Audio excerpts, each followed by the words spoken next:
ሄርሜላ ላይ የመጣው ነገር ራስሽ አድርገሽ ሄርሜላን ምክንያት ማድረጋችን ሩታ ማለት ነው። እዚህ ጋር የራሳችሁ እንደጀምራችሁ የራሳችሁ ጨርሱ። ከሄርሜላ ራስ ውረዱ።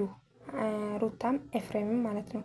ስም ብላችሁ የሰው እንትን ማለት የሰው ስም ማጥፋት ለምን አይን ያወጣ ፍጥጥ ያለ ነው የወጣ እውነት ይዛችሁ እናንተ ለምን ዙራችሁ ሄርሜላ ላይ ታደርጋላችሁ? የራሳችሁ ጨርሱ እዛው ማለት ነው።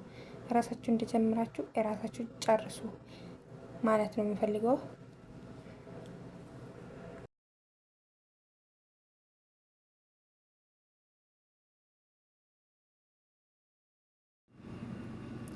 ሰላም ሰላም ሰላም አለይኩም ወራህመቱላሂ ወበረካቱ። እንዴት ናችሁ? ደህና ናችሁ? አለ አልሐምዱሊላህ። እኔ ጋር ሁሉም ሰላም ነው። እንግዲህ ዛሬ ተመልሼ መጥቻለሁ በአዲስ ነገር። ትናንት ሩታና አብረሽ ቡዜ ኤፍሬም ተገናኝቶ ነበርና እንግዲህ ቪዲዮውን ያያችሁ አይታችኋል። እንደዛ ማለት ፈልጋለሁ ማለት ነው። ምንድነው እንግዲህ ኤፍሬምና ሩታ እንዳለ ነገሩ እስከ ዛሬ የተፈጠረው ነገር በሙሉ ሄርሜላ ላይ እያረገ ይገኛል ማለት ነው። ልጁን ይዛ መታ ምን ብላ ብቻ እናንተ ብቻ ማውራት አለብን ብላ እንግዲህ እኔና አንተና ኤፍሬም ብቻ ማውራት አለብን። እዚህ ጋር ቡዜ መኖር የለባትም። ቡዜ ደግሞ ልጁን ይዛ ሄዳለች። እንግዲህ ከዛ ሩታ አብረሽ ደግሞ ሩታን ስጠይቃት ይህን ነገር እንዴት እንደናንተ ቤት መጥቼ እንደዚህ እንደወኩ እንዴት እናንተ ወደዚህ ስታደርጉኝ እንዴት ዝም እንዳልኩ ንገሩኝ ስል እና ምንም የምናውቀው ነገር የለም በመቴ ከዛ ይቅርታ ጠይቄ ከዚህ በኋላ የትም አልሄድም ከአንቺ ጋርና ከልጆቼ ጋር ነው መኖር የምፈልገው ስላልከኝ እኔም ደግሞ አምኜ እሺ ብዬ ተቀብያለሁ ማለት ነው። እና ተቀብዬ ስለ እነሱ ደግሞ አላመኑም። ታሟል ምን ስለሆን ታሟል ስላሉ ለዛ ነው የሚያስፈልግ ሰዎችን ህይወታችን እያስወጣን ስለነበረ ለዛ ነው እንጂ አንተ ራስህ በር ከፍተህ መተህ አንቺ ጋር ነው መኖር የሚፈልገው ብለኛል ብላ ሩታ ቁጭ አለች እላቸዋለሁ። እና ግን ማስመሰል ኧረ ጥግ ድረስ ማስመሰል። እኔ የፈለጋችሁ እኔ በዘጋጣሚ ማለት ነው ሩታ ከፈለገች አብራም ማለት ነው ይዛም ትዞር አይመለከትም። ግን እዚህ ጋር ምንም ማታውቀው ልጅቷ ስም ለምን ይጠፋል ነው? ለምን ይጠፋል? ምንም ማታውቀው ምን ሆኖ ነው እስከ ዛሬ ድረስ አብራ እየለፋች ያለችው ልጅ ዛሬ በምን ምክንያት የእሷ ስም መጥፋት ቻለ? አብሮሽ ደግሞ በምን እሷን ጠረጠረ? ለምን እሷም አለችበት የኔ ዙሪያ ያሉ ሰዎች እሷም ሩታም ኤፍሬምም አሉበት እያለ ይገኛል ማለት ነው። እንዴት ለምን ይሄ ነገር እንዴት ነው ሆነ? እኔ ግራ ገባኝ እሱ ጋር ማለት ነው። ሄርሜላ እኮ ምንም ነገር ብታረግ ወደ ራሷ እንዲመጣ ነው እንጂ ወደ እና ሩታ ጋር አይደለም መሄድ ያለበት ማለት ነው። እና ሩታ ጋር አይደለም መሄድ ያለበት። እነ ሩታ ጋር ሄደው ከነ ሩታ ቤተሰቡ ምንም አልፈልግም ብሎ እነ ሩታ ጋር ቁጭ ያለው ለምን?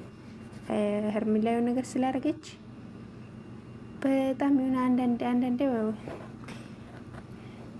ሰው ሁሉ እያወራ እስከዛሬ ድረስ ሩታ አብራም የሆነ ነገር የሆነ ሀብል ተባለ፣ ሀብሉ ወለቀ፣ ሰዓት ተባለ፣ ሰዓቱ እንትን ተባለ። አሁን ሰዓቱን አወጣ እንጂ በፊት ላይ ነበረው ሰዓት ማለት ነው። በጣም ብዙ ነገር አላቸዋ ተብሎ ይሄ ሁላ ግን በአንድ ቀን እንዴት ወደ ሄርሜላ ለመዞር ይቻለ? እንዴት ወይ እሷም እንትን ስለሆነች እኔ ላይ ምንም አይደርስብኝ ብላ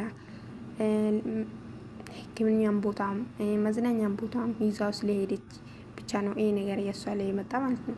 እኔ በጣም ነው የእነሱ ህይወት እነሱ ናቸው አምጥቶ ሚዲያ ላይ ለጠፉት እንጂ የእነሱ ህይወት እኮ አሁን እነሱ ሚዲያ ላይ የሚያወጡት እና የሚያወጡት ነገር ለይቶ ቢያወጡ ማንም ሰው እንደዚህ አያናግራቸውም። ሰው ቪዲዮን ያየው ነው ልክ ነው የሚሰጠው እንጂ ሌላ አስተያየት ሊሰጣቸው አይችልም። እነሱ ሁሉም ነገራቸው ሚዲያ ላይ እንትን አድርጎ መልሱም ደግሞ መዋሸት በጣም ያስጠላል። ለምን ብሏል እኮ አሁን በኋላ ላይ ደርሼበት የሆን ነገር እንትን ብዬለት የሚደርሳችሁ ነገር ከባድ ነው። አሁን አምናችሁበት ይቅርታ ጠይቁ ስለ ሩታና ኤፍሬም ማለት ነው። በአይን ተያዩና ኧረ አይን ነው ብቻ ነው የምናውቀው ብሎ ከዛ ላሻሉ። ግን ይሄ ነገር ወዴት ነው? እኔ አልገባኝ። ወዴት ነው? እስቲ ሄርሜላስ ደግሞ ምን ልትል? አሁን ሄርሜላ አንድ ሴት አንድ ወንድ ብታፈቅር ራሱ ወደ ራሷ ነው እንጂ ማምጣት የምትፈልገው የበፊቱ ሚስቷ ጋር ከልጁ ጋር እንዲኖር አይደለም። ብታረግ ራሱ ወይም ሄርሜላ ቤት ነው የማያወጣ ወይም ከሄርሜላ ጋር ነው እንጂ የሚሆነው። እንዴት ከእንትና ጋር ሊሆን ይቻለ? ሩታ ጋር እንዴት እንዴ? እነ ቡዜ ራሱ መጥቶ እስቲና እኔ ጋር እንውጣ አልወጣም፣ ከሩታና ከኤፍሬም ውጪ የትም መውጣት አልችልም፣ የሆነ ነገር አድርግ። ኧረ አይደለም ከነ ኤፍሬም ውጪ አልወጣም እያልክ ሰውዬ ዛሬ መጣ ሄርሜላ። ለምንስ እነ ቡዜን ለምን አልጨመርክም? ለምንስ?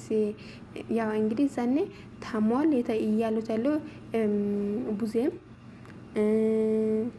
ሄርሜላም ዳኒም ሁሉም ነው ታሟል። በጣም ብዙ ሰው ታሟል ያለ እነሱስ ለምን አልጨመርክ? ሄርሜላን ብቻ ለይተ ለምን ጨመርካት? ለምን? በጣም የሚያስጠላ ስራ ነው። ስተፍረላ እኔ አላቅም ብቻ እና የሆነ ነገር የተፈጠረ ቁጥር የለ